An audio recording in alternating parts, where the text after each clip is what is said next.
Oi gente, Luiz aqui e hoje eu trago para vocês um vídeo sobre 5 jogos de RPG que eu considero simplesmente esquecidos pelo tempo e pela comunidade gamer em geral. Seja por falta de divulgação aqui nesse lado do mundo, já que eles são RPG japoneses, ou seja simplesmente por falta de interesse do público também, mas são jogos que apresentam algum diferencial, seja na jogabilidade ou seja na história, que eu acho que vale a pena ser conferido por quem gosta desse tipo de...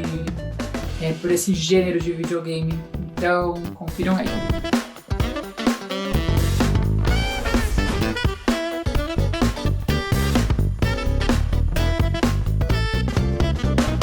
Bom, começando a lista, a gente tem o Enchanted Arms. Ele foi lançado para Xbox 360 e um ano depois ele foi lançado para PlayStation 3 também. Ele é basicamente um jogo de RPG por turnos, que o grande diferencial dele eu considero que é o esquema de combate. Toda vez que você entra em um combate, você tem uma arena que é dividida em grids, são quadradinhos, então é meio que um xadrez. Você movimenta os seus personagens dentro desses grids. E tem uma questão muito legal também, que você pode meio que fazer um Pokémon com esse jogo, porque você captura criaturas para lutarem do seu lado durante a história, que são os Golems. Os Golems são criaturas muito importantes na história, porque há anos, milhões de anos atrás lá na história, eles tiveram uma guerra com os humanos e acabaram sendo escravizados pelos humanos. Só que no momento que começa a história, tá tendo uma espécie de revolta, e dentro de uma universidade acaba se despertando uma golem muito poderosa chamada Rainha de Gelo, e um grupo de estudantes dessa universidade acaba sendo o escolhido para deter esse grande mal aí. E justamente o grupo de personagens que você joga foi a grande crítica desse jogo, por serem personagens muito rasos, pouco desenvolvidas, e até mesmo extremamente estereotipados. Tem um deles até que chama Makoto, que ele é uma gay extremamente estereotipada, realmente chega a beirar, se não que ultrapassa, o limite do ofensivo. E isso foi muito criticado na época, e o jogo, mesmo tendo esse esquema de combate interessante, ele acaba se tornando muito repetitivo e desinteressante. É uma trama que não se desenvolve muito, tem um diferencialzinho ali, os golems, mas é só isso mesmo. Mas vale a pena, é divertido. Se você não tiver nenhum RPG para jogar, é uma boa pedida. O próximo dessa lista, ele chama Shadow Hearts From The New World. Ele faz parte de uma trilogia de jogos de PlayStation 2. Esse em especial, ele não depende dos outros jogos. Tudo bem que se você ter jogado os outros, vai talvez fazer mais sentido a trama para você, mas se for como eu, que jogou direto esse jogo, não vai ter grandes prejuízos, porque é meio que uma história que se basta sozinha ali. Ela conta a história de um grupo de personagens que tenta deter um grande mal que tá surgindo no mundo, que chama Malícia, né? Que tá abrindo portais pelo mundo todo e liberando monstros que querem acabar com a população. Vocês vão percebendo durante essa lista que grande parte dos jogos parte dessa premissa, né? Tem um grande mal, um grupo de personagens escolhido, e vão tentar combater esse mal. O grande potencial desse jogo, na minha opinião, ele inclusive é um dos meus favoritos dessa lista, porque ele é muito divertido. Os personagens são muito legais, eles são muito variados. Você tem desde o protagonista, que é bem básico assim, ele é o Johnny, é um detetive de 15 anos, que trabalha em Nova York com casos.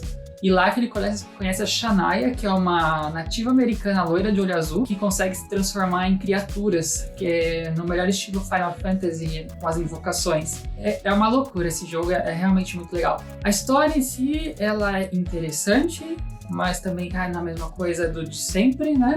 A batalha também é o típico RPG de turnos, só que ele é mais, vamos dizer, dinâmico, porque quando você vai executar alguma ação, você tem que ter um pouco de destreza na hora, porque aparece um círculo no meio da tela e você tem que clicar na hora certa em áreas desse círculo para que a ação seja executada. Então, ele precisa de uma atenção maior, de uma estratégia maior na hora que você for jogar ele, mas eu acho que vale muito a pena. Os gráficos na época eram bonzinhos, as CGs eram muito boas pra época também, então visualmente ele é legal. E tem muita diversidade de side quests, de cenários, então eu acho muito bacana. Só mesmo as dungeons, né, que são muito repetitivas, tem muita batalha aleatória que acaba tornando o jogo, assim, cansativo, da metade pra frente. Então, são esses pontos negativos que eu acho que acabam arrastando um pouco a experiência para baixo, mas vale muito a pena conhecer esse jogo. Bom, o terceiro jogo que eu vou falar é o Magna Carta. Ele foi lançado para PlayStation 2 na época e depois teve uma continuação para Xbox 360. O de PlayStation 2 tá uma história engraçada porque eu conheci ele através de um trailer na TV. Eu achei muito bonito o trailer e isso me despertou a curiosidade para ir atrás e comprar. E de fato, o jogo tem umas CGs muito bonitas, ele tem uns visuais legais, mesmo que o design de roupa de alguns personagens não seja muito feliz, mas o resto tem um design ok, assim. Como personagens eles são também ok, nada muito a declarar. De história, mesma coisa de sempre, guerra entre humanos e outra raça, já que humanos não conseguem, né, conviver com outras raças, né, outras diferentes aparentemente, e é a mesma coisa, surge um grande mal e o protagonista do grupo dele tem que combater esse mal. Quanto ao combate, acho que esse é o maior diferencial. Ele se aproxima um pouco do Shadow Hearts, em questão de você ter que apertar botões específicos na tela quando você quer executar alguma ação. Porém, o sistema de batalha em si, ele é meio complexo e jogado. Então você acaba não entendendo o que está acontecendo direito, como combater, fazer as coisas mais básicas, e acaba simplesmente morrendo muitas vezes por besteira. E isso acaba desmotivando muito quem joga, ainda mais quem não tem tanto domínio de inglês, por exemplo, ou paciência. Então isso acaba tornando um jogo bem frustrante e mediano, mas que tem alguns diferenciais que pode agradar quem busca uma experiência diferente aí das antigas. Bom, o quarto jogo que eu vou contar é sobre o Lost Odyssey. Foi um jogo lançado exclusivamente para Xbox 360 na época. Ele tem envolvimento do pai do Final Fantasy, esse jogo. Então já dá para esperar que tenha coisa boa, e realmente tem. Assim, ele segue à risca as diretrizes de um jogo de RPG japonês, com lutas em turno e aleatórias, né, habilidades que você desenvolve conforme sobe de nível. Também tem a questão de personagens, é a mesma coisa que eu já disse antes, né, até mesmo pela história, uma história bem, como a gente já viu antes, tem nações em guerra que estão disputando pelo poderio industrial de poderes mágicos. Tem uma grande revolução industrial mágica, né, nesse mundo. Então você acaba tomando o controle de um soldado chamado Caim, que ele é simplesmente assim imortal. Basicamente o jogo, além de você ter que, né, com sua equipe, né, confrontar esse mal maior, você também tem que descobrir mais sobre o seu passado, que vai surgindo conforme a história se desenrola. E a história, além de se desenrolar normalmente, ela tem alguns flashbacks no estilo HQ, que são muito bons e muito emotivos. Foi até muito elogiado pela crítica da época, pela carga emocional que esses flashbacks têm e o quanto ele agrega para o desenvolvimento de personagens. E são personagens bem legais. Agora, quanto à jogabilidade, tem um grande diferencial nesse jogo, que é a dinâmica de imortais. Como eu disse, o Caim, ele é imortal, assim como outros personagens do jogo. E esses personagens imortais, como o próprio nome diz, eles não morrem em batalha.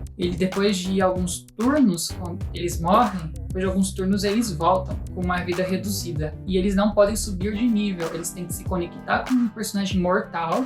E assim, então, eles acabam tendo a possibilidade de aumentar suas habilidades. E eu acho muito interessante, e também tem a questão de posicionamento no campo de batalha. Você tem a linha de frente e a linha de trás, e essa de trás tem uma barreira mágica que surge a partir da somatória da vida dos que estão na frente. Então, isso traz uma camada bem interessante de estratégia para o jogo, e eu acho muito bacana.